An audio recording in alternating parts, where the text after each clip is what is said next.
केवल मुस्लिम मुस्लिम भाईचारा है, हिंदू मुस्लिम भाईचारा कोई अलग जगह देखते हो तो आप जानने की जिज्ञासा बढ़ जाती है कि भाई ये लोग अलग अलग जगह होके एक तरीके से काम क्यों कर रहे हैं।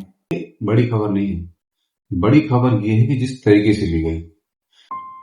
22 अप्रैल भारत के लिए बहुत बड़ा काला दिन था। इस दिन 26 से ज्यादा लोगों ने जान गंवाई एक आतंकी हमले के अंदर। वो आतंकी हमला उस पब्लिक को हुआ जो खुशी मनाने आ रखे थे, जो पीस के लिए आ रखे थे, जहाँ पे कपल्स आ रखे थे, जहाँ पे माँ बाप आ रखे थे। उन निहत्थे लोगों पे ओपन फायरिंग करके उनकी जान ले ली गई। ये बड़ी खबर नहीं है, बड़ी खबर ये है कि जिस तरीके से ली गई। कई लोग कह रहे हैं कि भाई इन्होंने जैसे धर्म पूछ के मारा, ये कंफर्म करके कि मुसलमान नहीं है तब उसे मारा, तो ये चाह रहे थे कि जम्मू कश्मीर में हिंदू मुस्लिम संप्रदाय दरार पड़े। लेकिन बहुत सारे अतीत में कुछ चीजें ऐसी हुई हैं जिसे मैं भुला नहीं सकता, और वो सारे डॉट कनेक्ट करने एक पैटर्न मेरे को दिखता है। क्योंकि जब आप पैटर्न समझते हो जब एक, तो उसका मतलब ये कि रणनीति के तहत चीजें हुई हैं। कोई ऐसे नहीं कोई आतंकी हमला उठा, अपनी गोली बंदूक उठाया और करना शुरू करा। बताया जा रहा है रेकी भी करी उसकी काफी दिन तक, और उसमें लोकल्स का भी हाथ था।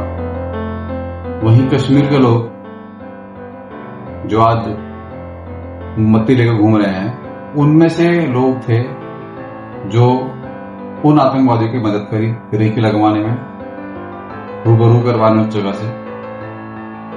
और ये आतंकी जो हमला हुआ है उसका एक पैटर्न है। ये पैटर्न बहुत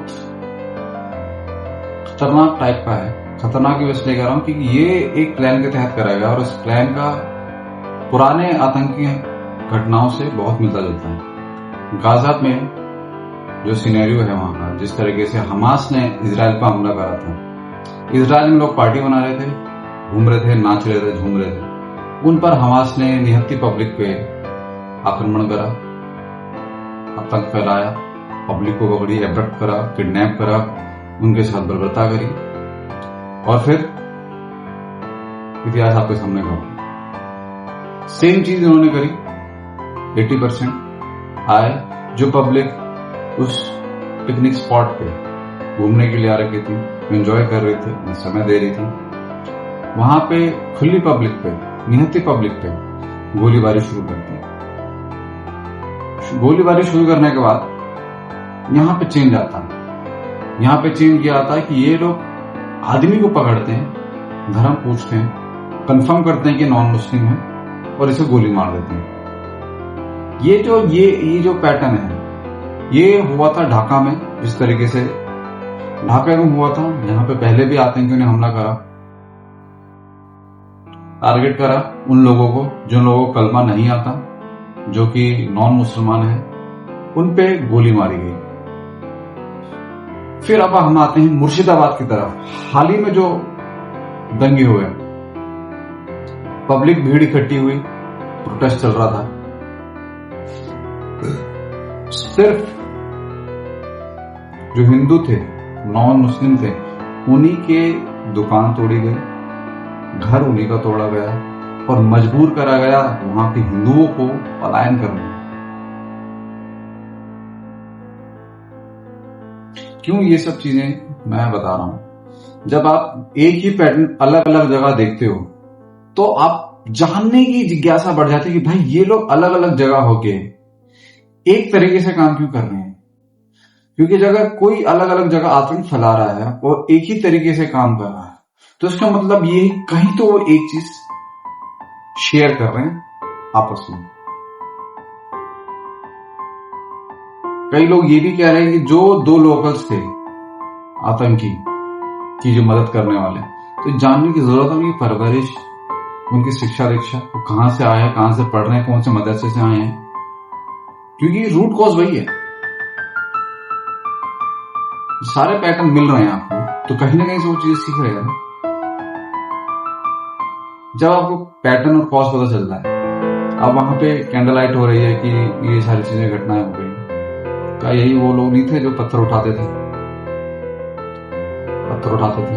फौजियों पे, लोगों पे, टारगेटिंग की जहां पे हुई।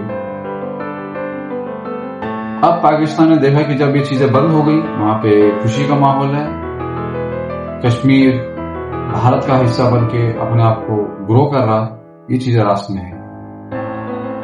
क्योंकि जब तक कश्मीर कटा हुआ था, 370 लगा हुआ था, अलग फेंका हुआ था, तब तक पाकिस्तानी लोग उनको इस चीज का फायदा उठाते थे कि तुम्हारे पास तो पैसे नहीं है, गुर्बत है, पैसे लो, हम तुम्हें दे रहे थे तो करो। अब उससे कहीं ज्यादा कश्मीरियों को पैसे मिल जाते हैं टूरिज्म में, बाकी बिजनेसेस में, तो उन्होंने इस तरफ देखना बंद कर दिया। वो चीजें आसिम मुनीर को पसंद नहीं है। आसिम मुनीर ने इसका भरपूर फायदा उठाया और यहाँ पे कश्मीर को लोगों को इन्वॉल्व करा और कश्मीरियों को ही टारगेट करा, पब्लिक यहाँ पे दे गई। लेकिन अब जब आप ये सोचते हैं और कहते हैं कि भाई ये हिंदू मुस्लिम का वो नहीं है, आतंकियों का कोई धर्म नहीं है, सबको सच मालूम है, सब सामने है।